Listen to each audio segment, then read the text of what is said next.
Hello, I'm Severin Suzuki, speaking for ECHO, the Environmental Children's Organization. We're a group of 12 and 13-year-olds trying to make a difference. We've raised all the money to come here ourselves, to come 5,000 miles to tell you adults you must change your ways. Coming up here today, I have no hidden agenda. I am fighting for my future. Hello, my name is Severin Cullis Suzuki. Today I am 29 years old, and I am speaking to you as someone who is expecting her first child. Losing the future is not like losing an election or a few points on the stock market. I am here to speak for all generations to come. I am here to speak on behalf of the starving children around the world whose cries go unheard. I'm here to speak for the countless animals dying across this planet because they have nowhere left to go. I am afraid to go out in the sun now because of the holes in our ozone. I'm afraid to breathe the air because I don't know what chemicals are in it. I used to go fishing in Vancouver, my home, with my dad, until just a few years ago, we found the fish full of cancers. And now we hear of animals and plants going extinct every day, vanishing forever. If you don't know how to fix it, please stop breaking it. We must stop breaking it.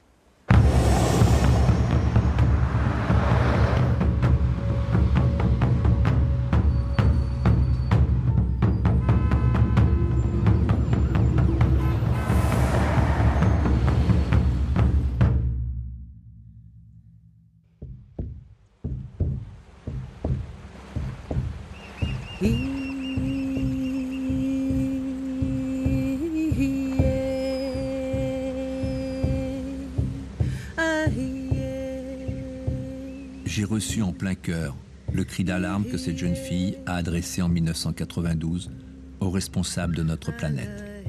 C'est la première fois dans l'histoire de l'humanité qu'une enfant s'adresse à la planète entière. Mon combat pour l'environnement rejoint le sien aujourd'hui sur ce bail de Queen Charlotte Islands, en Colombie-Britannique, sur les côtes pacifiques du Canada, à quelques miles de l'Alaska.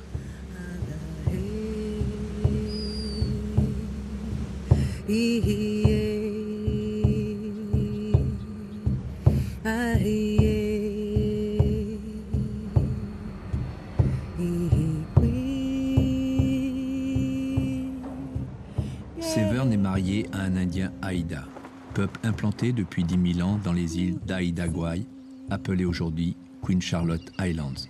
Son papa, David Suzuki, environnementaliste canadien, mondialement reconnu, est d'origine japonaise. Sa maman est d'origine européenne. Severn a étudié en Amérique du Nord. Elle symbolise le mélange des civilisations. Dans cette diversité se trouve pour moi l'avenir de l'humanité.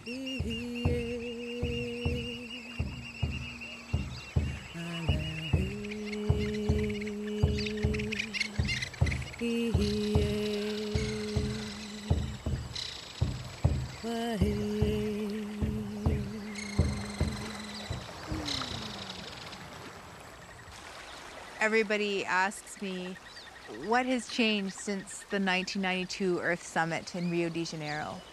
A really interesting thing that happened was that there was all of this energy and attention towards the environmental movement, in North America at least, but I think around the world there was a real energy around saving our environment. And yet after the Rio Earth Summit, which was supposed to be this huge turnaround conference, the environment fell off the radar. I mean, politicians stopped talking about it. All of a sudden, everybody was talking about the economy. Cette économie, dénoncée par Severn, n'a fait qu'aggraver la pollution et le réchauffement climatique. Ces fléaux n'épargnent pas ce paradis terrestre qu'est cet archipel de 150 îles.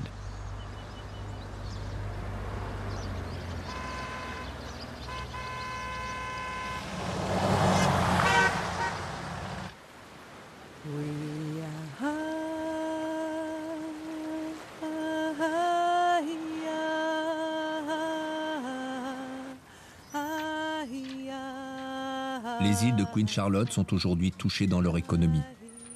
Trop souvent, dans le port de Queen Charlotte City, les bateaux de pêche restent à côté des bateaux de plaisance.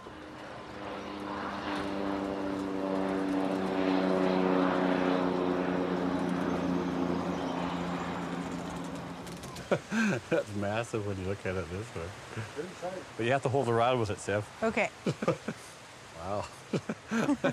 How did you want to do them? Filleted or you want them? Yeah. So then you got the center line right down here. Just follow it down, I guess, right? Maybe Okay. I should do one too at the same time. Oh, yeah, just stand on that side. Okay, that'll work good. Okay. Goose gyudang stuff lang. Steaks or fillets? Right side for steaks. Yeah, sure. Yeah, that's good. Okay, so How a do you steak steak one. them? How many people do you think all this fish would feed?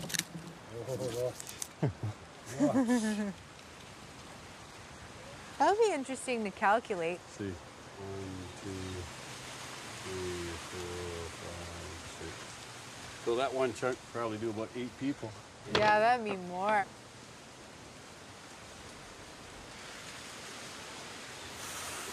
Barbecue specials.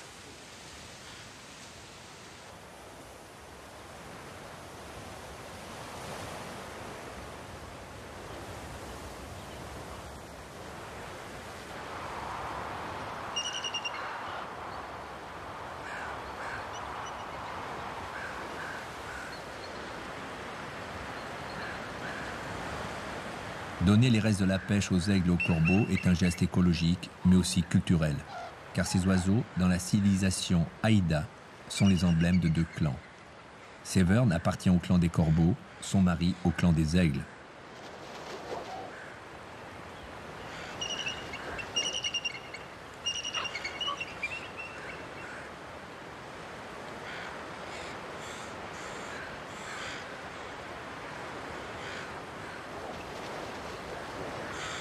Cette scène me fascine toujours autant. Pourquoi les aigles, rois des airs, laissent-ils respectueusement les corbeaux commencer le festin? Leur conscience de l'équilibre du vivant semble innée.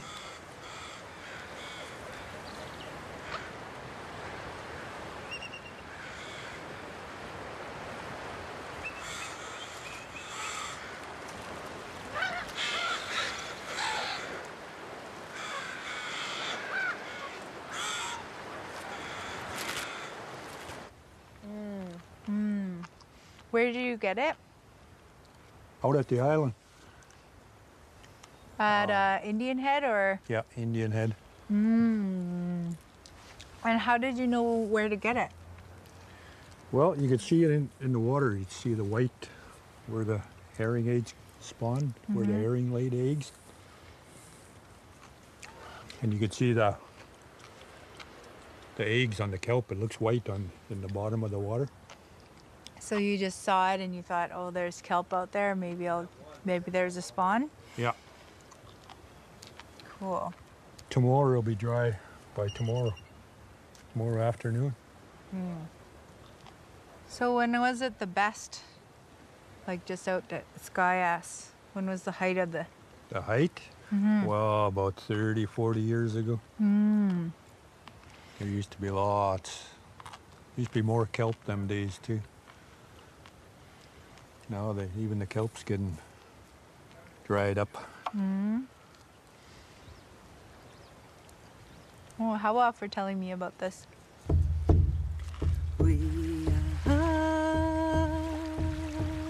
La belle famille de Severn perpétue l'activité principale du peuple Haïda, la pêche. Dans le centre culturel de l'île, le musée témoigne, par ses œuvres d'art, de cette ressource multiséculaire aujourd'hui chancelante.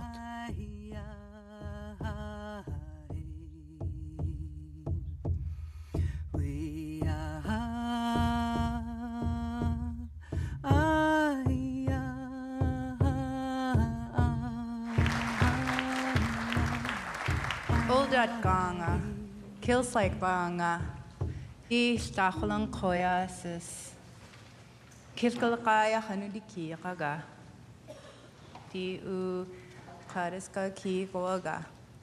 Good morning, everyone. I recently said to my dad, David Suzuki, I said, Dad, don't you feel like sometimes you're just saying the same things over and over? And he said, of course. That's what we're doing. We're finding new ways to say the same things over and over because sustainability and these battles that we have had inside ourselves about the future and providing for the future while taking care of us now. And these are things that we're going to have to keep on revisiting, keep on challenging ourselves. Then I want to talk a little bit about how I think we are really in a time of opportunity and how we really, as people who live on Haida Gwaii, as Canadians, as human beings that live in this time, we have a real opportunity to change the world.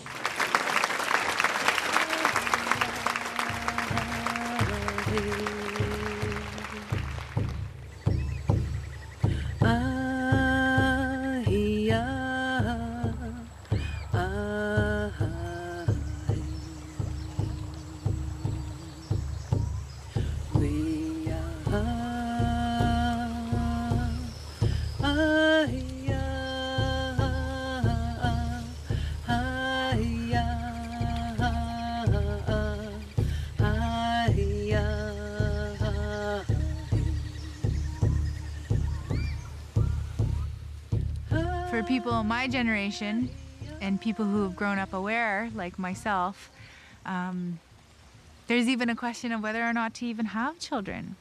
There's a movement of young environmentalists who are saying that the best thing that you can do is to not have children. Because, especially as a North American, because our ecological footprint is so huge, even if you adopt someone, you're bringing them into a consumer culture where that person now will have an impact equivalent to 20 people living in Bangladesh.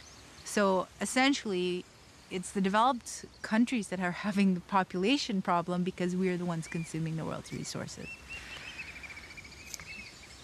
But I can't agree with those arguments. I think that to say, okay, don't have any children, I think that's crazy because I have the most hope in people who care about their children, which I hope are all parents. And I still believe that while people might not really care about trees or bees or an endangered species, I still believe people care about their kids. And if we can really make the connection between these ecological problems, the chemicals in our ecosystems, and the reality of what it means, the reality that we're talking about the future of our children, of our kids, I have to believe we'll change our ways. And I believe that in Rio. That's why I went to Rio.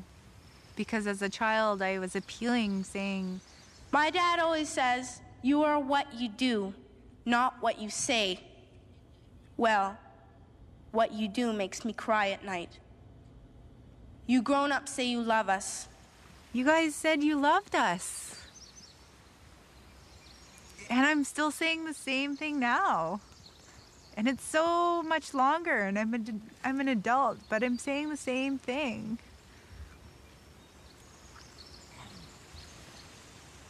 Because I still believe it. I believe it.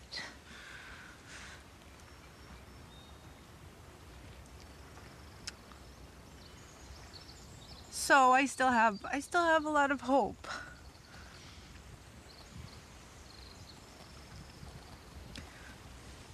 But sometimes it's hard.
In my anger, I am not blind, and in my fear, I am not afraid of telling the world how I feel.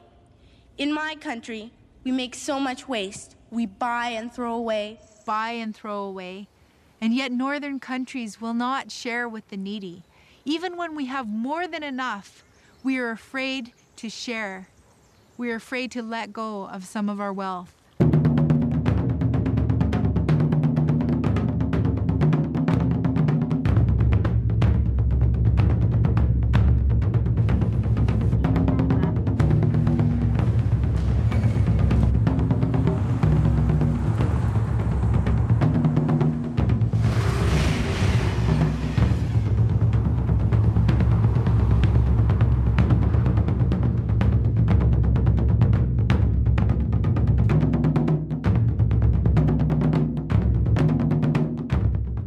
Fujiyama, symbole du Japon, résiste comme il peut à la pollution.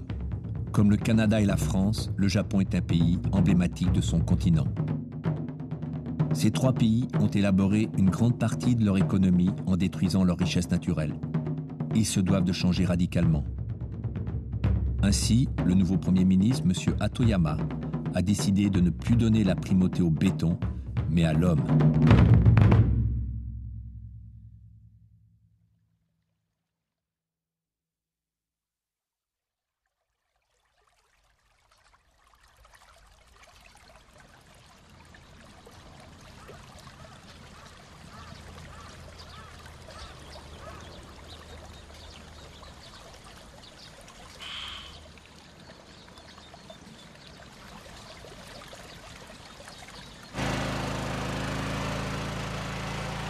Je suis venu au Japon avant tout pour rencontrer un samouraï, que j'appelle samouraï de Severn, tout droit sorti des 7 samouraïs d'Akira Kurosawa.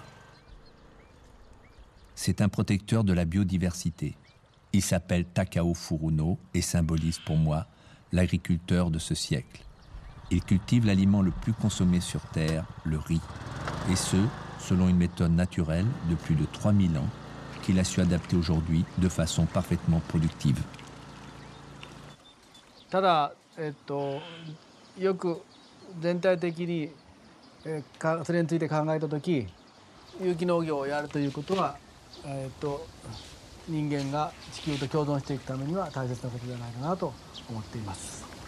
特に、地球温暖化について思います。私が子供の時は、ここでも雪がこんなに降って、つららがこんなに下がったし、プールに氷が張ってその上を歩くことができました。でも今は雪はほとんど降らないし、子どもたちにプールの上を歩けたと言っても嘘だと言います。だから、地球温暖化のすごさは本当に思います。それから冬の暖かさ、暑さ、夏は異常に暑いというですね、それから雨が降る時は降るけど降らない時は降らないという激しい気候の変化の中で共存するようなライフスタイルに私たちは変えない限り、この地球上で生きていくことはできないでしょう。Takao Furuno offre son savoir à de jeunes agriculteurs du monde entier. Aujourd'hui, la Chine, l'Asie du Sud-Est, la Corée du Sud, mais aussi le Sénégal, s'inspirent largement de sa méthode, devenue un exemple planétaire.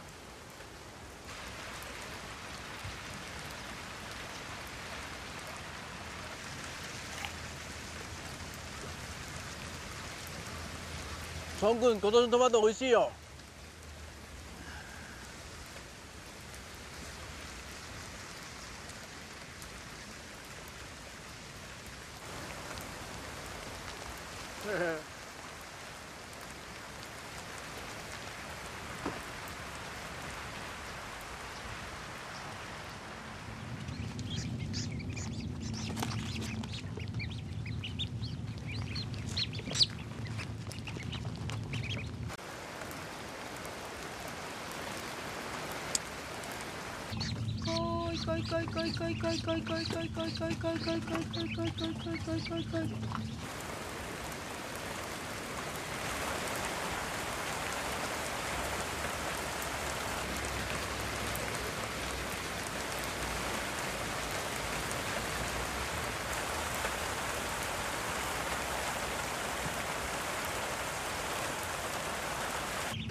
初めて水の存在を知ったんですね。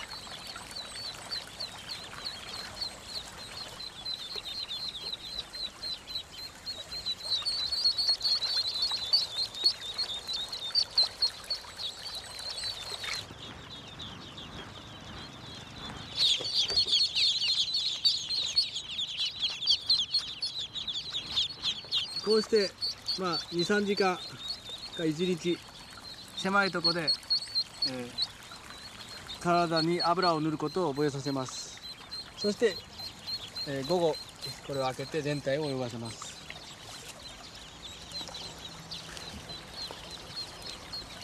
農薬を使わないので、いろんな生き物がいますが、最大の理由は田んぼの中でカモが雑草や害虫を食べ、その糞をするので、いい感じで、これで終わりだ。必ず陸地から来ます。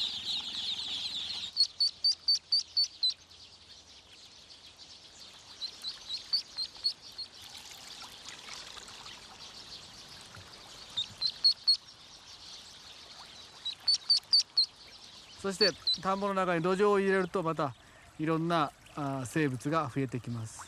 だから、世界の稲作では稲探索、稲だけしか作ってないんですね。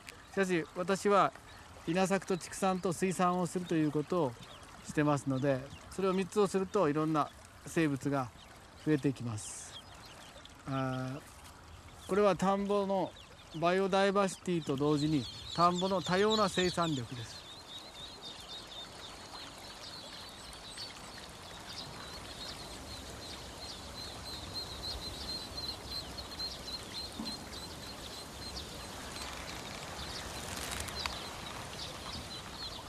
Je peux rester des heures à contempler ces petits canards.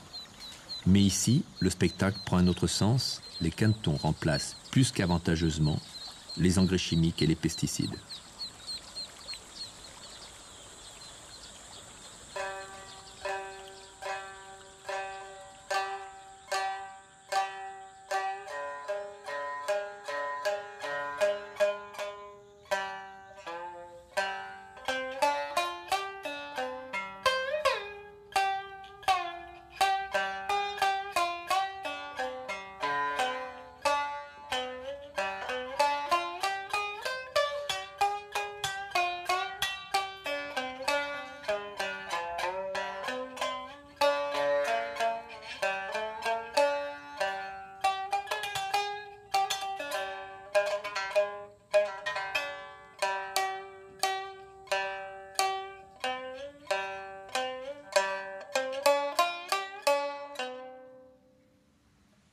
Je n'ai pas pu m'empêcher d'évoquer Hiroshima avec Takao Furuno. 広島に原爆が落とされたことは、歴史上最も悲劇だと思います。あれで戦争が終結したという言い方もありますが、ずっと今でもまだその影響が続いています。だから原子爆弾とか原子兵器は、人類はどんな理由でも使うべきではないと思います。その教訓がまだ生かされてないと思っています。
6 août 1945. Pourquoi avons-nous oublié cette date? Cet acte inhumain a non seulement tué 200 000 hommes, femmes, enfants, mais a marqué à vie les survivants et leurs descendants au plus profond de leur chair. Nous avons oublié aussi que la bombe nucléaire tue tout le vivant, qu'il soit végétal ou animal. Hiroshima est pour moi le début de l'autodestruction de l'humanité.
Ces honorables grands-mères d'Ikeda ont décidé de mettre en valeur le précieux patrimoine agricole de leur vallée.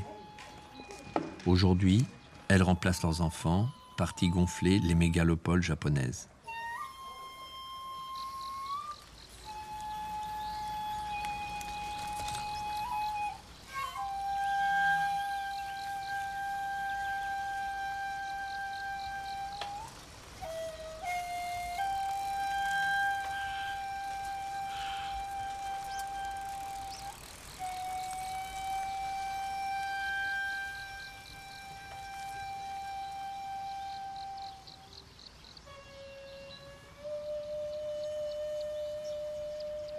Ce sont près de 200 mamies, regroupées en associations, qui pratiquent une agriculture biologique.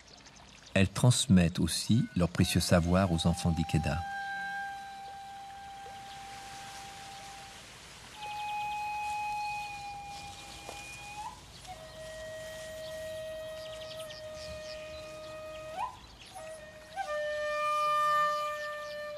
Les grand-mères d'Ikeda utilisent un engrais naturel fabriqué au fond de la vallée dans une usine à compost.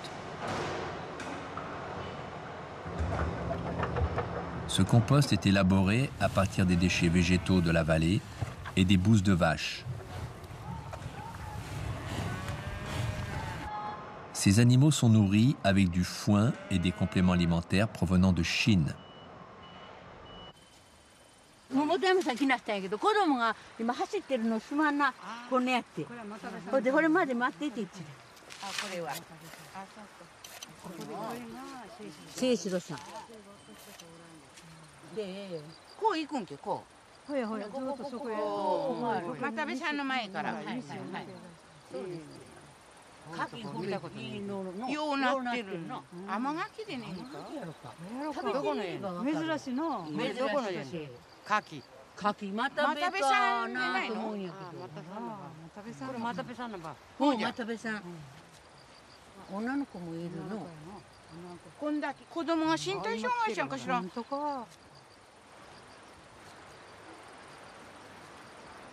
Here, you may be delegates of your government, business people, organizers, reporters, or politicians. But really, you're mothers and fathers, Sisters and brothers, and all of us are someone's child. 切るでねこの辺5センチぐらい上がったとこから切ってくださいこうやってズバッと初めて切ってくださいってよいしょ5センチ私頑張ってこういうふうにちょっとこうグーッとほら刃がおおできたかはいはいオッケーはいやっと切れたかああご苦労さんご苦労さん汁が出るであかんねはいはい私ここ踏まれるギュッとこうあよく雪かきでやったし、待った待った。もういいかな。はい、起こしてみて。お、上手。上手上手。はい、骨ついの下して。ふわでも起こされる。スカーフでもどっちでもいいよ。そうそう。あ、いた。毛虫大嫌い。毛虫？重たいよ。はい。一番大きいの。一番大きいの。はい。はい。もうその子は力があるから。はい、どうぞ。これ乗ってるからお父さんとね。葉っぱ。葉っぱください。はい。あ、葉っぱか。ありがとうございます。はい。もう重たいでしょ。いただきます。あ、お腹すいた。これ食べて食べてください。ね。みんな美味しいで、みんな食べてね。私は作らない。お母さんがみんな作ってくれたで。さんが、改めさんから。おむすびは。そうめん売りや。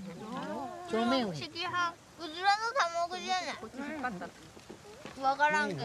ちょっと、しょっちゃもう一つ。家で、海苔と。海苔がいって。はい、どうもありがとう。はい。今あげるでの。お姉さんお茶やろ。あ、これ誰の？うんと、なんか、ほんでも味絡めて。柚子味噌なの。柚子味噌。これ。入ってるの。はい、玄米食べる人。いいちゃんは。卵も入ってる。嫌いか。Merci. Bon appétit. Appétit. Voilà. Merci bien. Et vous ne prenez pas de salade? Ah, il faut du vert et du rouge. Allez. Viens ici. Il y a une diversité de crudités là. En France, Édouard Chollet est devenu un exemple depuis quelques années. Parfaitement conscient du sens de la phrase d'Hippocrate, « Ton alimentation est ton premier médicament », il a décidé de faire basculer la restauration scolaire en bio. Quoi? Oh là, une feuille, goûte-la, dis. J'aime pas la sauce. Tu n'aimes pas la sauce? Allez, une feuille. Des carottes sans sauce ou de la salade sans sauce, tu n'en sers pas quand même. Non. Parce que Philippe aime les carottes. C'est tout nouveau alors. Sans sauce. Mais sans sauce. Voilà. Dis-moi, comment ça se passe là maintenant? On avait des problèmes au niveau des approvisionnements en volaille en particulier. Ouais. Ça en est où ça? Bon, on se sert toujours sur la Vendée. Ouais. On n'arrive pas encore à trouver vraiment sur le local. Ouais, ça fait un peu loin. Ouais. Moi, mon rêve, c'est d'avoir sur Barjac une volaille bio, saine. Et on va essayer de résoudre ça. Ben oui, ça serait bien. En encourageant les agriculteurs à faire de l'élevage bio. Ici. Sur le local, ouais, qu'on est. Comme ça, on aura, comme on dit, l'empreinte carbone, pardon, qui sera réduite. Et vous savez pourquoi il ne faut pas que ça vienne de loin? Oui. Pourquoi? Parce que quand ça vient dans des avions, bah, ça pourrit un peu. Ça Oui, perd leur c'est vrai. saveur. Ça perd de sa saveur. Bah, ça pollue le transport. Voilà, le transport Ouais. surtout pollue. Surtout le transport frigorifique, parce que comme tu l'as dit, il faut que ce soit réfrigéré. Et donc ce transport, il rejette du carbone dans l'atmosphère.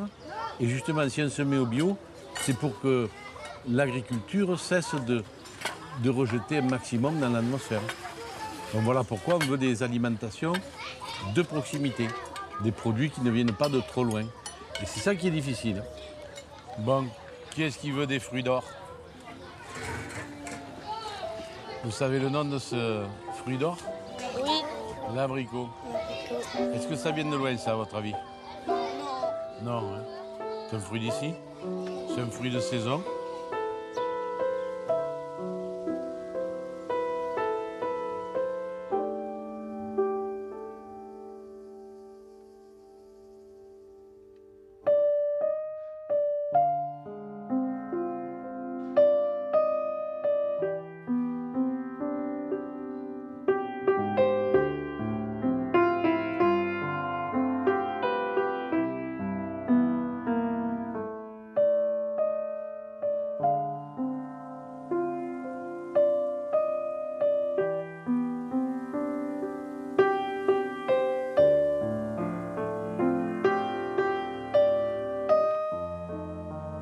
À 3 km de Barjac, un domaine de 120 hectares, dominée par un bâtiment Cévenol, est à vendre.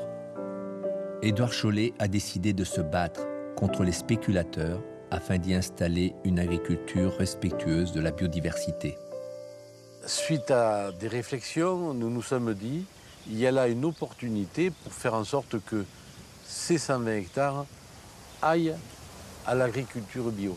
Seulement, voilà, il faut 1 million d'euros et il faut des porteurs de projets. Si on arrive ici à faire une affaire avec une agriculture, de polyculture élevage, avec de transformation, avec la vente directe, ça sera un exemple qui sera bien à présenter ailleurs.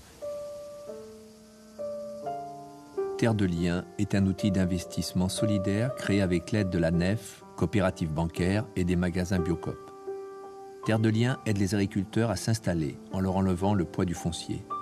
Par contrat, ces terres deviendront définitivement terres nourricières. Tout citoyen peut souscrire des actions de cette foncière et ainsi s'engager pour l'avenir de nos campagnes et d'une agriculture bio. C'est l'engrais chimique qui a fait partir les paysans et qui les a remplacés par des machines. On a subventionné les machines. J'achète une machine à vendanger, j'ai 45 ou 65% de subvention. Je paye des vendangeurs. Tu en as vu des vendangeurs aujourd'hui ici? Il faut que je paye des charges sociales. Mais pourquoi il n'y a pas de charges sociales sur les machines à vendanger? Et je pense que ce problème du pétrole, ça montre bien que ce système de grande culture à coups de machines, ça n'a pas d'avenir. Il faut remettre du monde, il faut remettre de l'énergie humaine. C'est-à-dire qu'on a inventé un système moderne après la guerre pour, avec peu de monde, nourrir beaucoup, vite, et ce système a vieilli. De toute façon, pour ces régions ici, faire la monoculture et la grande agriculture, c'est une aberration. Ils sont certains coins en France où on peut dire, éventuellement, c'est discutable, on peut faire des grandes cultures vraiment dans la Beauce, le Picardie, etc. Ici, il faut faire une agriculture variée, avec de transformation et de proximité. Si on ne le fait pas ici, ça sera une sottise. Bien sûr, mais je ne suis pas tout à fait d'accord que ça soit bien dans la Beauce ou ailleurs, parce que quand on regarde, c'est le plus grand crime contre la biodiversité. Il y a 4 plantes. La Beauce? Non, les monocultures. Le blé, le riz, le maïs et le soja font 60% de l'énergie alimentaire mondiale. Et ce n'est que 4 espèces, dont la moitié sont devenues presque majoritairement OGM aux États-Unis. Le soja et il y a aussi le maïs. Eh bien, on a 30 000 espèces comestibles connues sur la Terre. Ça veut dire que le plus grand crime à la biodiversité agricole, qui va tuer les semences oubliées, les semences rustiques, etc., c'est de se concentrer sur 4 grandes monocultures. Et en cas de crise climatique qui fasse des troubles à ces monocultures, on ne va plus avoir assez pour nourrir l'humanité. Et en plus, ça facilite les brevets sur le vivant, la mainmise sur ces 4 cultures. Parce que c'est le plus grand enjeu financier de l'histoire économique que de breveter 4 cultures et de nourrir le monde et de dire qui plante quoi à travers le monde.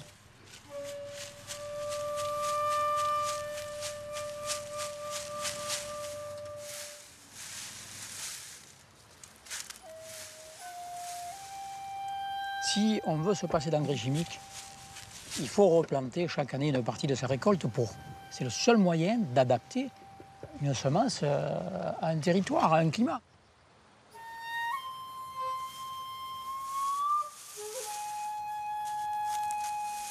Et il y en a qui rêvent à ce que les agriculteurs disparaissent complètement et que ça soit finalement les protéines et l'amidon de maïs au robinet. C'est-à-dire qu'avec des bactéries génétiquement modifiées, on ouvre le robinet, la grande cuve, et il coule du maïs en tube.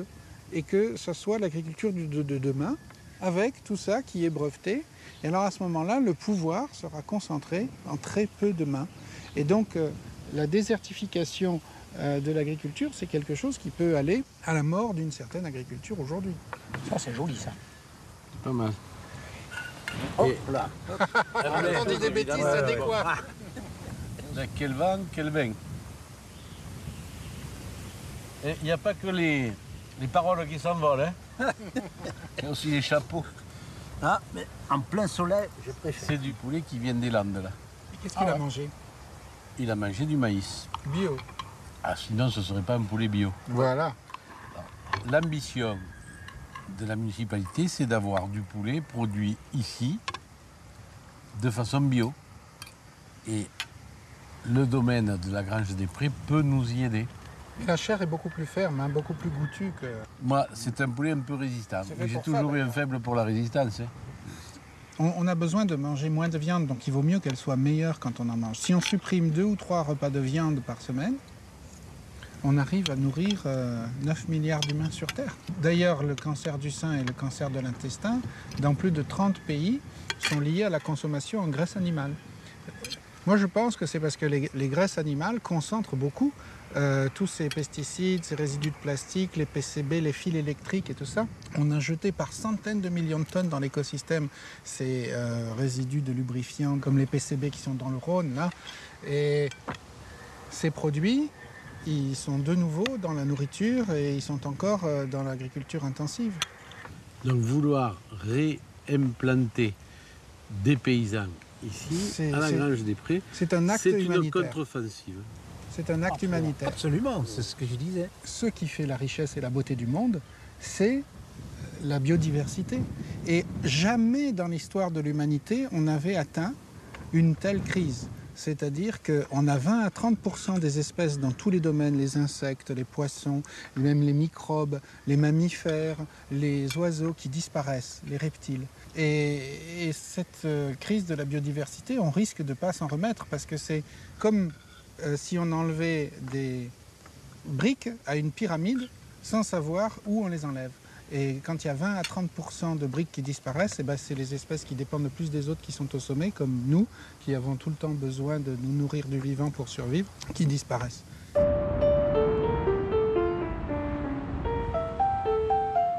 La biodiversité des océans, Ondine la défend comme Severn. Loin de son Île-de-France natale, c'est un besoin pour Ondine de s'immerger dans ce qu'il reste de la richesse sous-marine de l'Atlantique.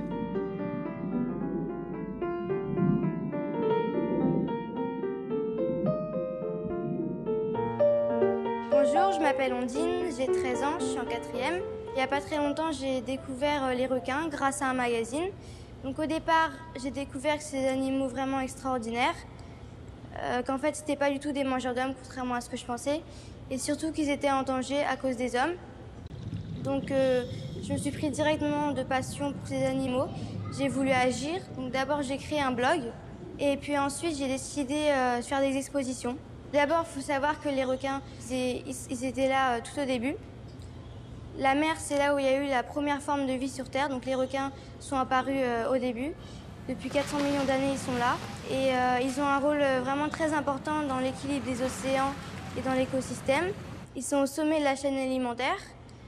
Et surtout, c'est les nettoyeurs des mers. Donc dès qu'il y a des malades ou des... Voilà, ils les mangent. Donc si un jour on élimine les requins, ça va vraiment tout bouleverser. Toute la chaîne alimentaire, tout l'écosystème, jusqu'à nous. Donc quand je me bats pour les requins, en fait, je me bats pas que pour cette espèce-là. Je me bats pour toutes les espèces, y compris l'espèce humaine.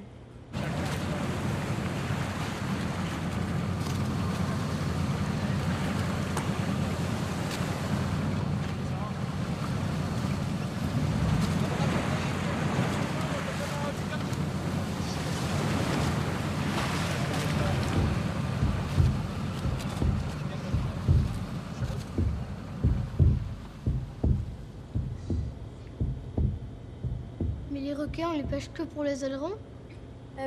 Ça dépend. C'est surtout pour leurs ailerons, donc pour faire des soupes dans les pays asiatiques, en Chine, au Japon, dans tous ces pays-là. Parce que c'est super apprécié la soupe aux ailerons de requin et ça vaut une fortune. Donc c'est un gros business. Et puis après, pour leur chair, pour leur foie, parce qu'en fait leur foie, ils ont un foie qui est très riche en huile et l'huile est utilisée pour les cosmétiques.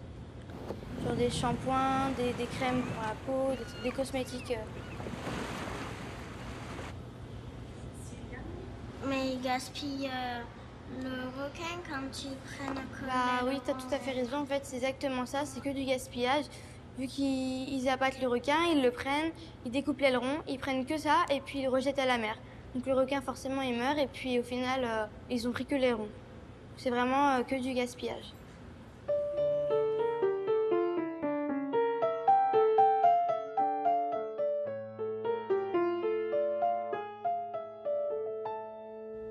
You don't know how to bring the salmon back up a dead stream. You don't know how to bring back an animal now extinct. And you can't bring back the forest that once grew where there is now a desert. C'est un sacré réquisitoire. Hein.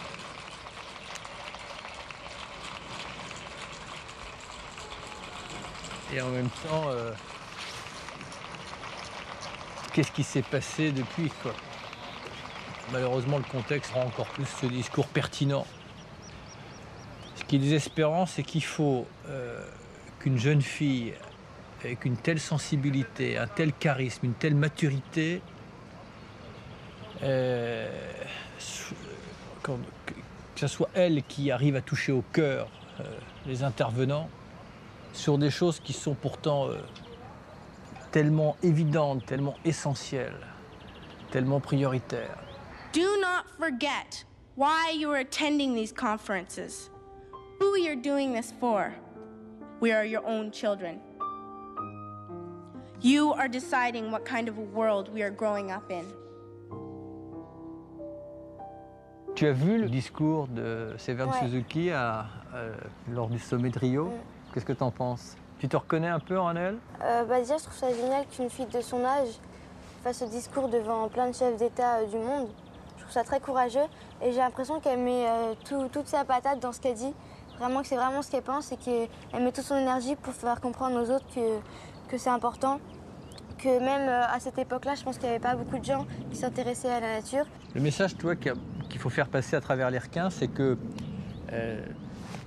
dans le combat de la protection de la biodiversité, donc l'ensemble des vivants, encore une fois, il faut avoir un engagement qui concerne l'ensemble des espèces. Parce que chaque espèce a un rôle souvent qu'on connaît et parfois qu'on ignore dans l'équilibre écologique. Et souvent d'ailleurs on découvre l'importance d'une espèce, même un insecte, un simple insecte, au moment où on la fait disparaître. On s'aperçoit qu'il jouait un rôle essentiel, un rôle par exemple de régulation. Souvent je dis par exemple, si le soir tu vas te coucher, probablement que c'est ce qui se passe, c'est que tu as une petite araignée dont le fil va tomber juste au-dessus de ton oreiller. Bon. Moi je sais pas, il y a peut-être 30 ans, la première chose que j'aurais fait, j'aurais pris 2 bouquins, tac, j'aurais écrasé l'araignée. Bon, et bien en fait, c'est pas plus compliqué de se lever, de prendre son verre à dents, de la faire tomber dans le verre à dents, et puis de l'emmener dehors. Bon, voilà. Et je crois que, parce que ça, c'est un principe intangible, c'est le respect de la vie. Il n'y a pas de mauvaises herbes. C'est l'homme qui décide qu'il y a des bonnes et des mauvaises herbes. C'est l'homme qui décide qu'il y a des bons et des mauvais animaux. Voilà. Donc le message qu'il faut faire passer, c'est que, au-delà de l'aspect moral ou de l'aspect éthique, mais je ne pense pas que ça soit à toi et à moi de faire la morale, c'est qu'on ne s'en sortira pas si on réduit la biodiversité. Voilà. Les enfants ne savent pas que, par exemple, quand on prend un médicament dans la boîte à pharmacie, eh bien, tu as un médicament sur 4 et parfois plus qui emprunte une molécule ou un principe actif qu'on a trouvé dans la forêt tropicale, par exemple, dans la canopée de la forêt tropicale. Voilà, tout ça pour dire que tout est lié. Parce que l'homme n'est pas supérieur, inférieur, il fait partie d'un tout. Voilà. Il fait partie justement de la nature. C'est vrai qu'on est dans un monde un peu particulier et qu'on a besoin, voilà, d'entendre des voix comme toi, parce que quand c'est dit par les adultes, bon voilà, moi maintenant quand je parle, on n'est pas étonné de ce que je dis, on finit même presque par m'écouter d'une oreille distraite, que je fais partie du paysage. Mais quand on s'appelle Ondine et qu'on a quel âge, 13 ans, là, un peu comme Severn Suzuki, là tu peux être entendu différemment. Donc tu as une vocation, tu ne vas pas pouvoir en rester qu'au simple requin. Voilà, maintenant tu vas devenir une ambassadrice de la planète. Eh bien. Merci beaucoup. I'm only a child and I don't have all the solutions. But I want you to realize, neither do you. You don't know how to fix the holes in our ozone layer. We don't know how to bring back an animal now extinct. We can't bring back forests where there are now deserts. And we have no idea how to bring our climate back to normal before we've changed it.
When you first see a clear cut, I don't think you can help but be shocked.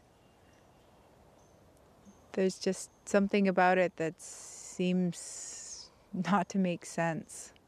You can just look at one of these huge trunks of the trees that were once standing here and just think about how they've been standing here for centuries.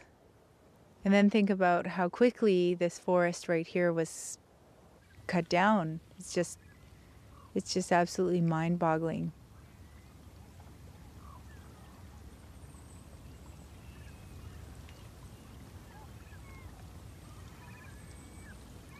Le massacre des arbres a été la première étape dans le processus de disparition de certaines civilisations.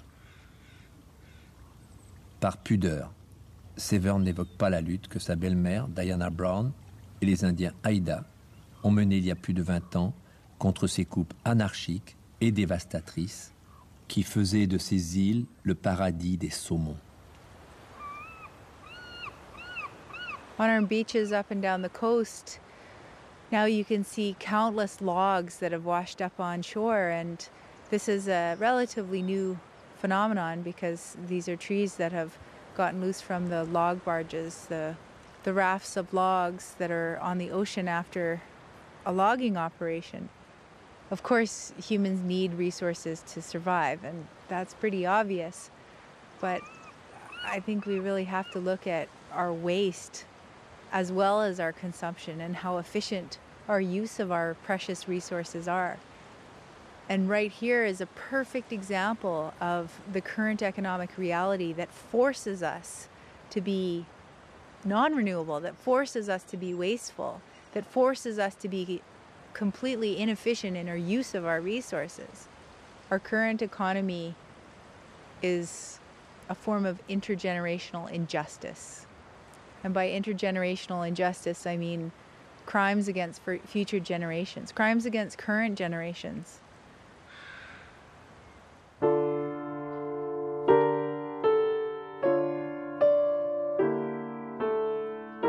Quand tout tombe, il reste la culture. La culture, ce n'est pas un luxe, c'est l'âme du peuple haïtien. Haïti va continuer de vivre et de créer tout en enterrant ses morts, a déclaré l'écrivain haïtien Dany Laferrière après le séisme qui a dévasté Haïti en 2010. Le maire de Biousac, Nicolas Visser, et l'agriculteur Paul François se sont retrouvés confrontés eux aussi à la catastrophe et à la destruction. Et nous avons subi en 99 la fameuse tempête qu'il y a eu sur donc La Rochelle-Ruffec en particulier. Et nous, à l'époque, on avait tout perdu, le matériel, les serres, etc. Et en venant donc un petit peu plus loin dans le bourg, la catastrophe était étendue sur tout le territoire de Biousac, qui fait un peu plus de 2000 hectares. Et la famille d'Emery a perdu donc en 5-6 heures, je crois que c'était de l'ordre, si je ne me trompe, de plus de 50 hectares de futaies, donc de bois de chêne qui étaient plusieurs fois centenaires. Le premier coup d'œil catastrophique. Et puis après, voilà, soit on baisse les bras, soit on agit. Par quoi est-ce qu'on peut remplacer ces œuvres d'art naturelles qu'étaient les arbres, finalement? Et donc Libby d'Emery a eu l'idée géniale, il faut bien dire ce qui est. Oui, oui. Génial, d'inviter des artistes qui proposent quelque chose, une création, une œuvre d'art, avec des morceaux ou des parties d'arbres qui étaient tombés. Donc ici, l'œuvre qui a été réalisée par Andy Goldworthy, cette œuvre qui fait près de 8 tonnes, avec rien d'autre qu'un enchevêtrement de branches de tête de chêne. C'est un symbole, parce que l'œuvre, c'est le début de la vie. Et là, c'est après la tempête où on voyait pratiquement la fin du monde. C'était une image d'apocalypse. Nicolas Visser est à l'origine de la politique zéro pesticide dans la région Poitou-Charentes. Aujourd'hui, plus de 100 communes de cette région ont signé une charte unique en France, fondamentale pour la santé de nos enfants.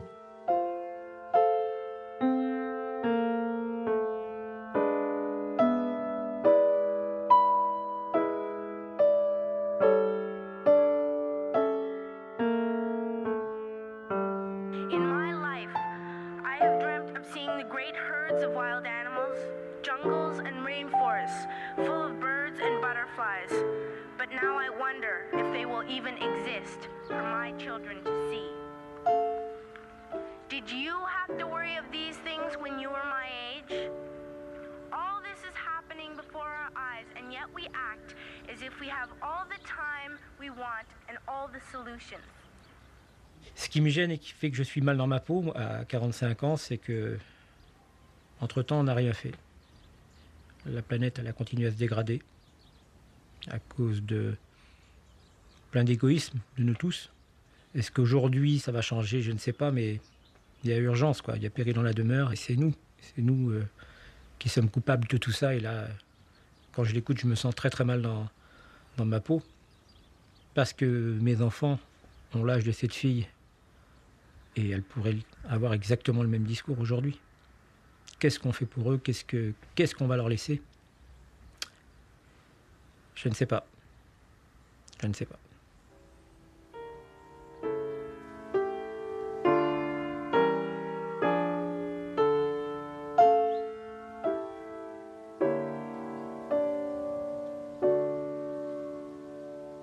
Je connaissais que l'agriculture intensive, c'est-à-dire que des engrais de synthèse, que des produits chimiques pour le cycle végétatif. Je ne connaissais que ça. C'est arrivé en 2004, un accident est toujours un concours de circonstances, ce n'est jamais qu'un seul phénomène. Je suis arrivé avec l'appareil à traiter, c'est un pulvérisateur, c'est une cuve embarquée avec une rampe de traitement. Et pensant que la cuve était vide, je n'ai pris aucune précaution, ni gants, ni masque, ni rien. J'ai ouvert ma cuve et cette cuve était restée au soleil. Je ne savais pas qu'il y avait dedans un solvant très très puissant et très toxique. Et ce solvant s'était transformé en gaz. Et en ouvrant la cuve, j'ai mis ma tête au-dessus et j'ai inhalé complètement ce gaz et j'ai perdu connaissance. Et à partir de là, c'est enchaîné, perte de connaissance. J'ai tombé dans le coma brutalement.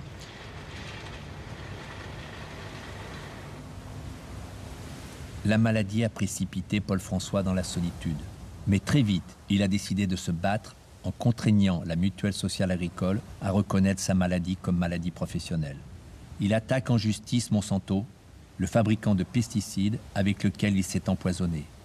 Pour lui, changer d'agriculture en côtoyant les agriculteurs bio de la région Poitou-Charentes est un vrai projet d'avenir. If you don't know how to fix it, please stop breaking it.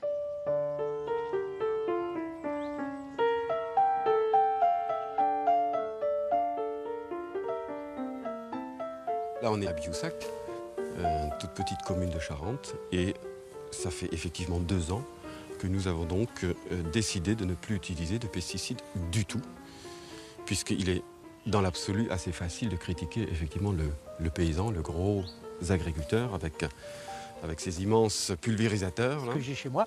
Voilà. Alors que concrètement, les collectivités pourraient faire ça relativement facilement. Et par la même occasion, montrer l'exemple. Une troisième œuvre d'Anthony Gormley, qui a utilisé un arbre déraciné par la tempête, donc un séquoia, et qui représente donc un homme dans toute sa simplicité, et cependant debout, droit, et regardant le désastre de la tempête. C'est celle qui me parle le plus. Et des fois, on se sent seul. Enfin, excuse-moi, mais moi, j'étais fier de mon métier à un moment donné. Et puis j'ai connu la période où on nous accuse de tous les maux. C'est pas facile à vivre non plus. C'est pas facile à vivre certainement, mais en même temps, quelque part, c'est une réalité. C'est une réalité. Moi, je cultive 3 hectares. On vit une famille de 4 personnes sur 3 hectares. Si on supprimait peut-être toutes tes primes, au bout du compte, tu aurais peut-être moins de revenus que moi. Oui. Moi, je touche. Oui, c'est certainement vrai. Voilà. Aujourd'hui. Voilà. Alors que si cet argent que perçoivent les paysans était différemment distribué, je pense que plus de 90% des paysans aujourd'hui seraient prêts à produire autrement. Certes, on produit énormément. Chez nous, on produit même de trop, parce qu'il faut voir ce que l'on jette. Il faut voir ce que l'on jette. 30%. 30%. Un hectare de melon, il a reçu je ne sais pas combien de tonnes d'engrais, de pesticides, etc. Les melons qu'on va jeter, donc les 30%, ils ont reçu la même dose. Hein. Ils ont reçu la même dose. Hein.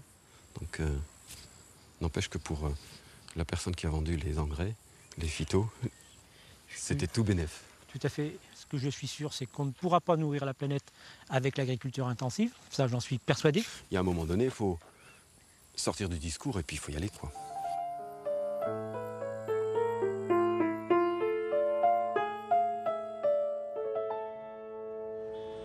À quelques kilomètres de Biousac, la ville de Ruffec s'est engagée à suivre l'action de la présidente de région Ségolène Royal, garante de la politique zéro pesticide.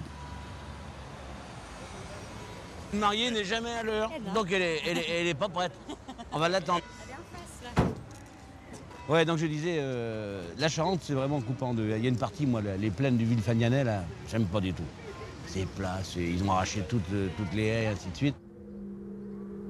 J'ai vu, au fil des années, sur ces terres charentaises qui me sont chères, disparaître les arbres, les oiseaux, la vie, au profit d'une agriculture intensive, génératrice d'érosion des sols et coupable de la mort de notre écosystème. Par contre, j'étais à Aubeterre pendant 2 jours, là, en séminaire du Conseil Général, là c'est déjà la Dordogne, quoi. C'est superbe. Le confort nantais, c'est superbe aussi. C'est les premiers contreforts du Limousin. Alors moi, j'étais à la compagnie de Ribérac, donc Aubeterre. Ah bah oui, c'est juste à côté. Hein. On pense à la frontière, ouais, d'accord. Ok.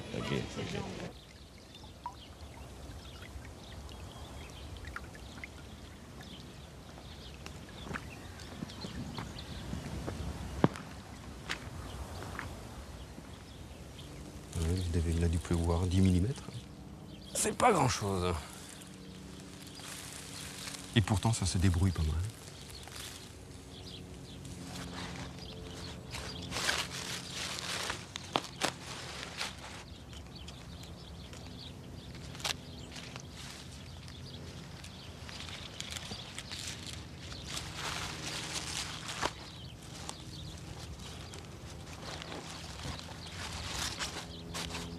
Regarde-le s'il est fier.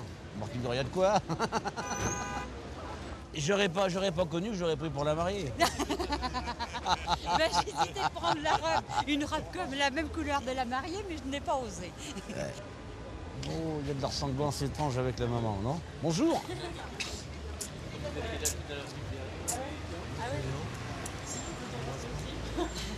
On y va? On peut y aller?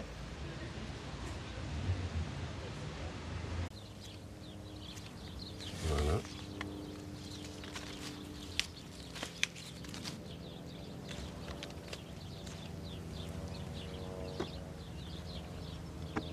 Les époux assurent ensemble les directions morales et matérielles de la famille. Ils pourvoient à l'éducation des enfants et préparent leur avenir.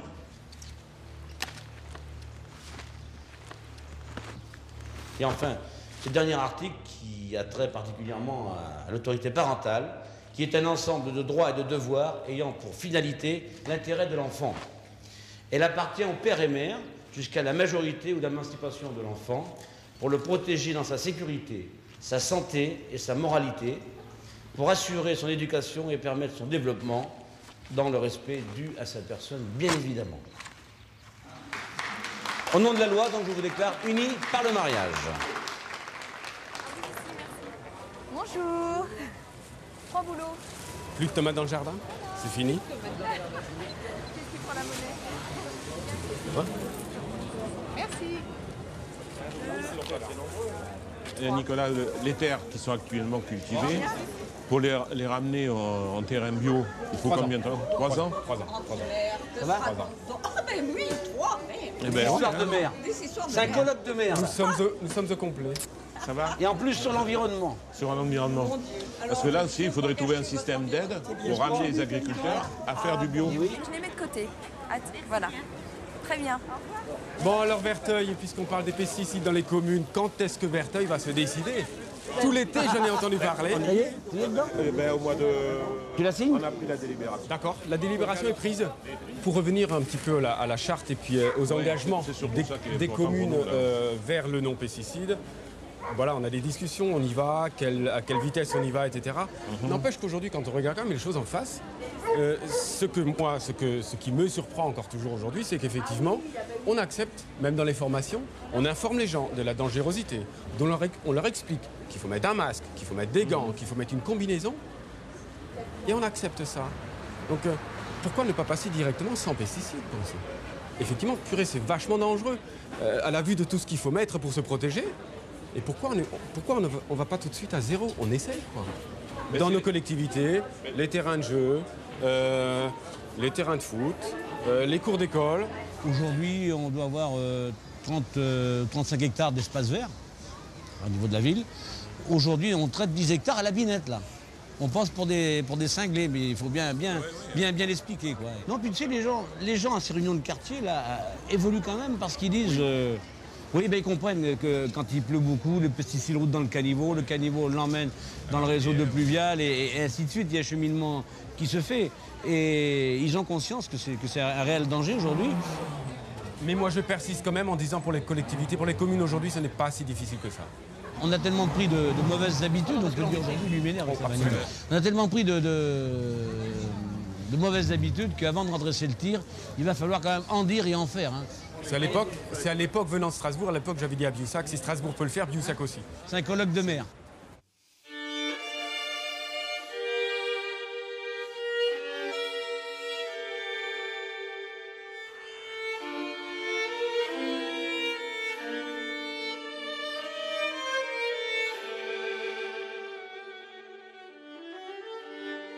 J'ai rencontré dans ma Saintonge natale Benoît Biteau, acteur incontournable de l'écologie. La transformation depuis 3 ans du domaine familial en agriculture biologique a été couronnée par le ministère de l'Agriculture comme un exemple de développement durable. Il a partagé le domaine en culture et en prairie afin d'y installer des élevages conservatoires. Ainsi, de splendides juments poitevines côtoient des vaches maraîchines. Voilà, Sophie. Ça, c'est ma bête de concours. Oh là là. Ouf. C'est gai.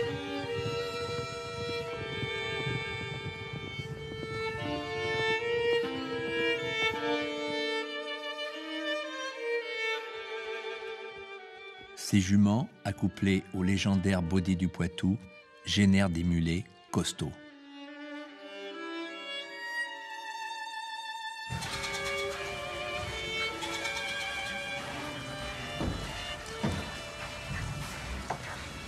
Là, les filles. Hop.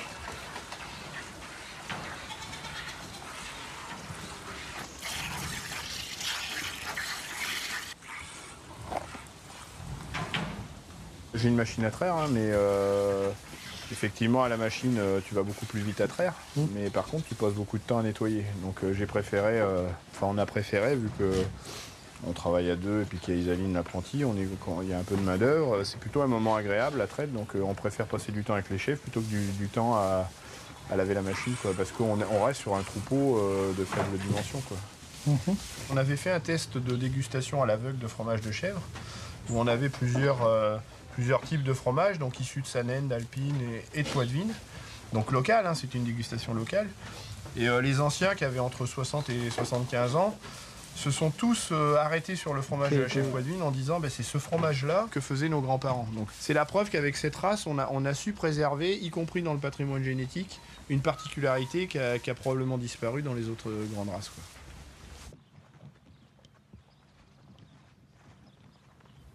Ce qui m'intéresse chez toi, c'est l'irrigation.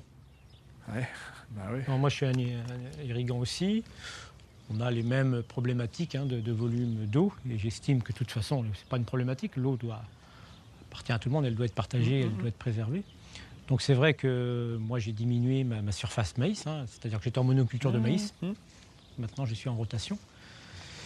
Et mais souvent, parce que je suis irrigant, je suis un vilain irrigant. Si j'avais pas d'irrigation, j'aurais pas pu faire ce soja, par exemple. Voilà, oui, j'ai bien compris. Ce qui est pas, pour moi recevable en termes d'irrigation, c'est de la monoculture de maïs quand on sait qu'au moment où tu le sèmes, au mois d'avril ou au mois de mai, tu sais que quoi qu'il arrive, quelle que soit l'année climatique, tu auras besoin d'eau, quoi. Et après, pour irriguer un maïs, qui va servir à quoi? Qui va servir à alimenter des élevages du type bovin en batterie, porc en batterie, volaille en batterie. Pour moi, c'est quelque chose qui n'est pas complètement acceptable.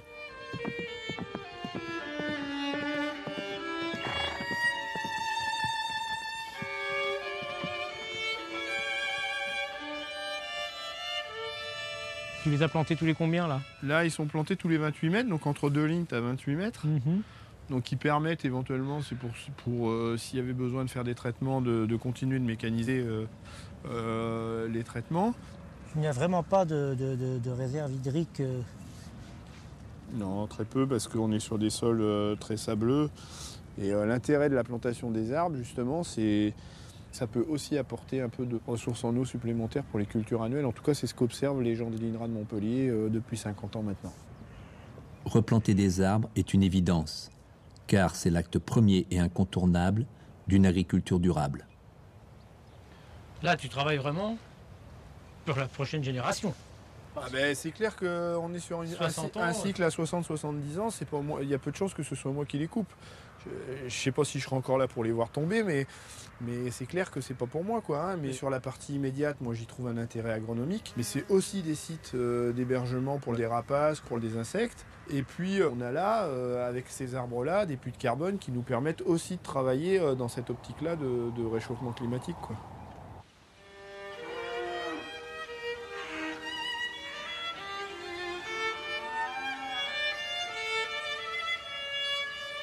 Je vous présente Paul, un collègue à toi qui a eu quelques soucis avec les produits phyto et qui donc est en procédure avec une grande firme phyto.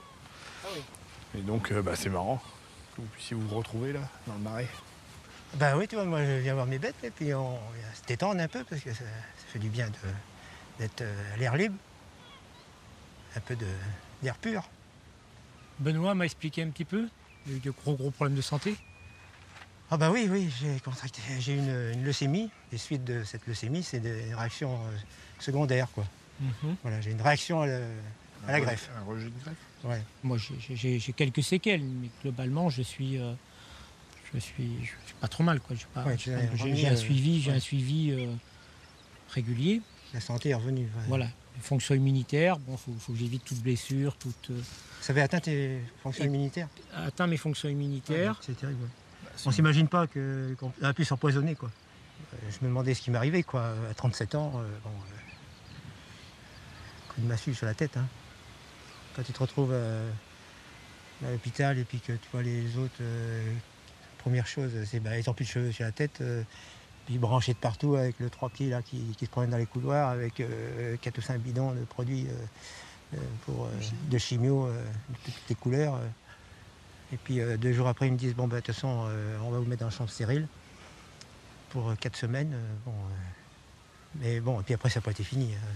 Après, il y a eu plusieurs séances de chimio et après, ils m'ont fait une greffe de moelle osseuse d'une personne extérieure. C'est ce qui m'a sauvé, quoi. Parce qu'aujourd'hui, on sait très bien que les gens qui vendent les produits. Les produits qui traitent sont aussi les mêmes qui vendent les produits pharmaceutiques. Voilà, c'est les fabricants de médicaments. C'est vrai que quand je suis arrivé à l'hôpital, ils sont aussi subventionnés par ça. J'ai vu les mêmes firmes sur la boîte des médicaments. J'ai dit c'est pas vrai, ils m'ont empoisonné, peut-être, supposition, et puis aujourd'hui ils me soignent. Alors, j'en ai parlé avec les médecins, les infirmières m'ont dit bah oui, vous avez tout compris. Alors, ils gagnent 2 fois, quoi. Mais dans le monde agricole, c'est pas facile d'en parler. Hein. Ouais, non, mais ça, Le monde agricole est dur, hein. Le monde agricole est dur, c'est vrai. C'est vrai, je l'ai vu, mais c'est pareil, ça évolue. Je pense aussi qu'il y a une prise de conscience. Voilà. Il y en a qui ont eu peur. Il y en a qui m'ont dit, depuis que tu étais malade, c'est vrai qu'on prend plus de précautions. Il y a beaucoup de médecins aujourd'hui qui me disent, nous, on achète nos légumes au marché bio, où on ne consomme plus de légumes de la grande distribution. Alors moi, maintenant, je suis même rendu à leur apporter des légumes de mon jardin. Et voilà, bon, c'est pas toujours facile. Hein.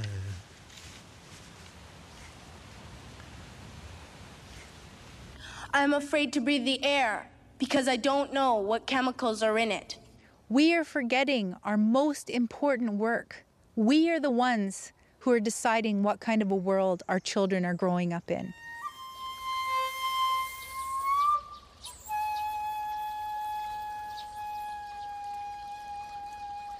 Chez le voisin de Takao Furuno, l'agriculture à base de traitements chimiques a montré ses limites. Les insectes laissent des traces dommageables. La rizière de Takao est quant à elle capable de se défendre naturellement. De plus, une fois la moisson d'une parcelle de riz terminée, il peut, grâce à la qualité du sol, immédiatement la recultiver en maraîchage.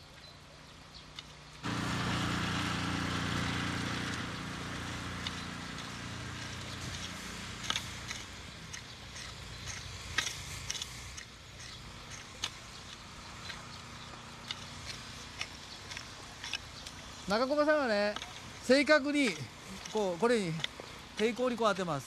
はい。どうもありがとうございました。お茶も差し上げてすみません。よろしくお願いします。その人はいつもね、気がついたらお腹を引っ込めるって。そしてお尻の穴をこうすぼめるって。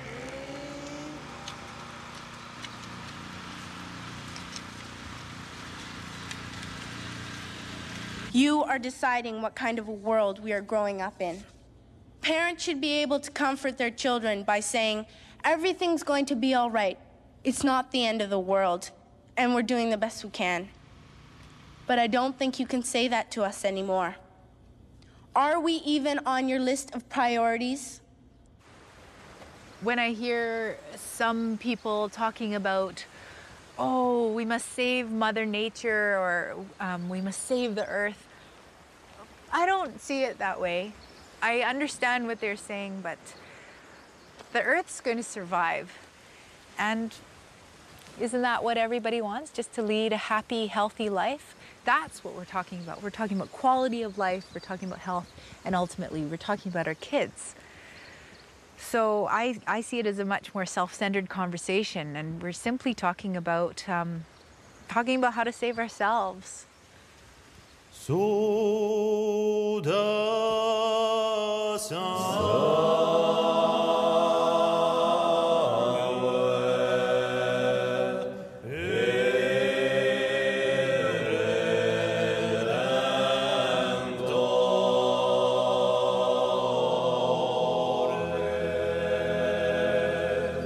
Miserere nostri Domine, miserere nostri.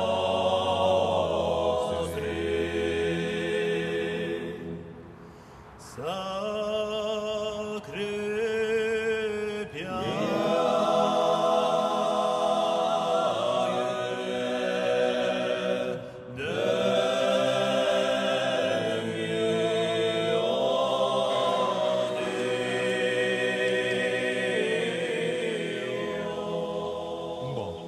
Bon, ma mère, sono pronti, c'è mamma e noi da qui un'oretta siamo campati. Dis-lui qu'il est mort Fabien, maman. Oh, dis-lui qu'il est mort Fabien. E papà è passato stamattina, sai che è morto Fabien, Paolino? È andato stamattina all'interno e dopo è entrato in portacchi e è morto, è sortito stamattina al giornale. Allez, ti bacio, ciao, ciao.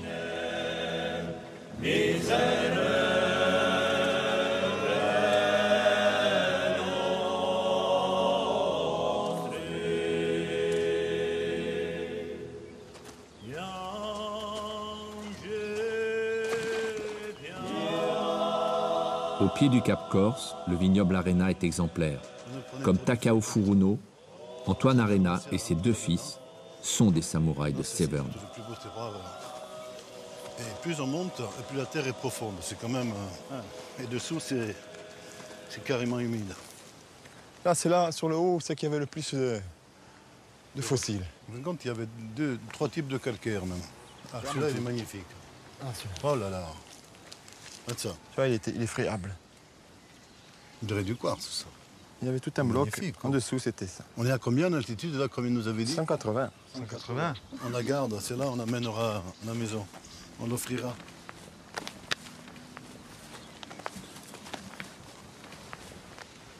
Là, cette année, il est top. Hein. Ouais. Pas de pourriture. C'est même dommage d'en faire du vin tellement qu'il est... Raisin, on dirait du raisin de marché, comme disaient les vieux ici. Puis alors, tu vois, là, c'est vraiment la grappe de Vermentino, vraiment dans toute sa splendeur. Hein. Et puis là... Tu penses qu'il fera combien, celui-là, en maturité? Et là, il doit être 13,5. Hein. Une grappe comme ça, il faut la descendre à Mémé. Mémé et Pépé seront contents. Là, ça devait être la même plantation que celui-ci. Celui-ci, on a réussi à le sauver. Il avait été léché par les flammes. Hein, on avait laissé un tire-sèvre. Et maintenant, c'est bien parti. Un monstre, quand même. Il tient la terre, celui-là. Voilà, il tient la terre. Et puis, c'est un témoignage de l'agriculture du temps des Génois. C'était à l'époque où ils vivaient carrément de leur propre production. Ils faisaient leur huile d'olive, des céréales. Ça, il faut le garder pour les générations et les générations à venir. Ouais, là, on voit vraiment que la terre est souple. Hein. Ben, ça, c'est l'accumulation de l'humus au fil des siècles. Début septembre, trouver ça sous fraîcheur. Ça va être la bataille de demain pour la préservation du foncier et des terroirs. Quand on a un terroir aussi beau que le nôtre sur des calcaires, des géocalcaires, ça serait une catastrophique pour l'économie de la Corse et pour notre culture. Pour l'agriculture en général. Pour l'agriculture, même enfin, mondiale, pas seulement en Corse. Parce qu'à un moment donné, il va falloir nourrir la planète. Vu qu'on va être le double dans 50 ans, il va bien falloir trouver des terres. Moi, ce qui m'inquiète un petit peu, c'est que cette île, qui est une île bénie des dieux, sur laquelle on peut produire plein de spéculations agricoles, aujourd'hui j'ai l'impression que beaucoup de produits viennent en Corse, sont transformés sur l'île et ne sont plus produits sur l'île. On devient plus un prestataire de service qu'un lieu de production. Je prends l'exemple de la charcuterie. Une bonne partie de la charcuterie mise sur le marché comme produit corse, les porcs ne viennent pas de Corse. Et ça porte tort surtout aux petits producteurs insulaires qui, eux, font un travail de fond et qui ne vendent pas plus cher que cette charcuterie qui est élaborée à partir de porcs qui viennent d'ailleurs, voire élaborée sur le continent. Alors ça m'inquiète. Ça m'inquiète parce qu'on est en train d'annihiler tout esprit d'initiative de production sur l'île. Et quand on ne produit plus dans un pays, ça commence à devenir la fin de la vie économique. Je suis toujours effaré quand je rentre du continent, vous le voyez très bien comme moi, quand on embarque sur le port de Marseille, il y a toujours un semis de fourrage qui embarque. Attendez, le fourrage, ce n'est que de l'herbe. Pourquoi est-ce qu'on est obligé d'importer du fourrage pour alimenter le bétail insulaire? Mais il faut se poser des questions. Est-ce que la société corse existe toujours? Et la société, au travers de la société corse, cette société, ce monde rural, où c'est qu'il en est? Moi, je souffre plus pour ma terre que pour mon peuple. Parce que des fois, comme le disait toujours tout à l'heure Antoine-Marie, la société, à un moment donné, il faut qu'elle fasse un choix. Et elle peut encore le faire. Alors que la terre, malheureusement, on fait le choix pour elle. On lui fait subir certaines choses. Voilà. Nous, on le voit, moi, je pêche un peu, je suis souvent dans l'eau et je le vois en 3-4 ans, le fait cet été, le fait qu'il y ait tout ce monde, on voit que les poissons sont dérangés.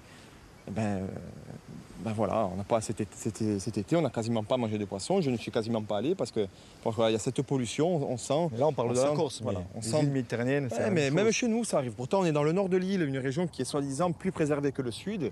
Tous ces déchets, tous ces plastiques qu'on voit en mer, tous ces bateaux à outrance, le trafic a augmenté, a explosé cette année. On sent que la nature est dérangée. Hein. Une terre ne doit pas servir qu'à un certain type de tourisme. À un moment donné, dans les années 60, quand j'étais gamin, le général de Gaulle voulait faire des expérimentations du nucléaire à l'Argenteuil. Je me rappelle, j'étais gamin, il y avait à l'époque des manifestations. Finalement, ils l'ont interdite en Corse. Ils l'ont fait ailleurs, hein, chez nos amis d'autres îles. Ça a été une catastrophe. Aujourd'hui, on s'aperçoit un petit peu de tous les cas de cancer qu'il y a. On a failli l'avoir en Corse, dans les années 60. Sans pour autant être un anti-progressiste. Mais regardez un petit peu ce que nos aînés nous ont légué.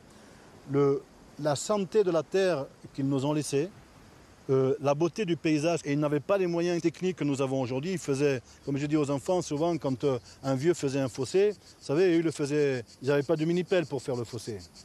Ils faisaient au pic et à la pelle. Donc s'il faisait un fossé, c'est qu'il avait une raison d'exister. Ne bouchez jamais un fossé quand un vieux l'a fait. Même s'il va ne servir qu'une fois tous les 50 ans, mais s'il existe, c'est qu'il faut qu'il soit là.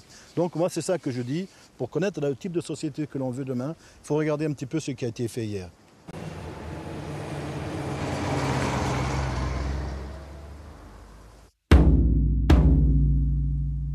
Là, on a un bel exemple d'agriculture spéculative et surtout qui vit grâce aux subventions, hein, parce que les vaches n'ont rien à faire ici. Hein. Là, c'est le milieu des chèvres et on a installé des vaches ici justement pour aider des hommes qui finalement ne sont pas vraiment des agriculteurs. Et là, on est sur les hauteurs de Bastia. On s'aperçoit que ce n'est pas du tout la place d'une vache. Là, en l'occurrence, en l'espace d'une cinquantaine d'années, on est passé d'un territoire qui était occupé par des bergers des bergers qui faisaient un bon boulot. Et aujourd'hui, un territoire complètement vidé, complètement déstructuré, avec l'urbanisation qui se rapproche de ce massif. On peut s'apercevoir, encore une fois, que la nature a complètement été modifiée à cause de l'homme. C'est une pollution visuelle.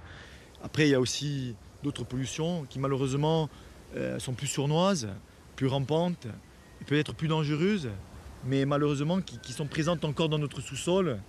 En l'occurrence, le nuage de Tchernobyl qui est passé en Corse en avril 86 et qui a laissé beaucoup de traces ici. Il y a encore de nombreux cas de cancer qui se développent à l'heure actuelle, notamment chez des gosses, et qui sont dus à ce fameux nuage. Et à l'époque, la population n'avait pas été prévenue. Le ministre de l'Intérieur de l'époque avait quand même demandé à ce que les casernes de sapeurs-pompiers de l'époque débranchent leur détecteur de radioactivité. «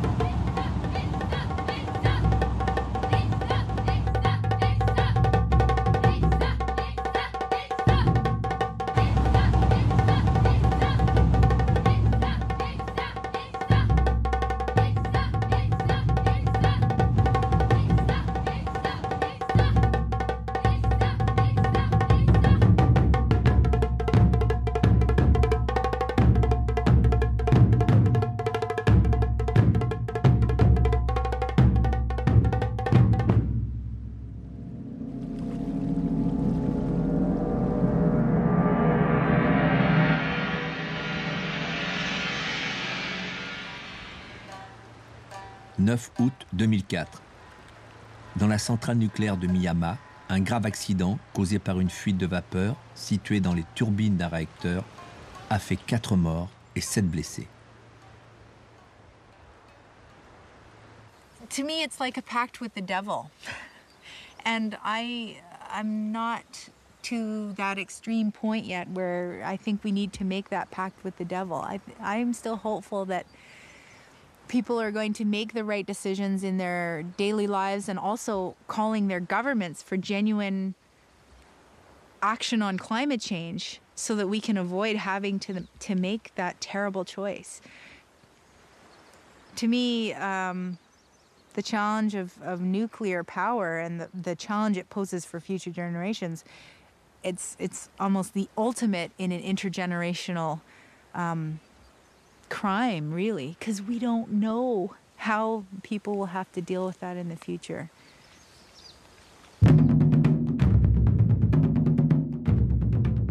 À 40 km de Barjac, dans les centrales nucléaires installées sur les bords du Rhône, les incidents se répètent, générateurs de pollution dans l'environnement, voire dans les nappes phréatiques. La production d'énergie nucléaire, soi-disant fiable, est obtenue à partir de l'uranium et du plutonium, éléments radioactifs, cancérigènes et mutagènes.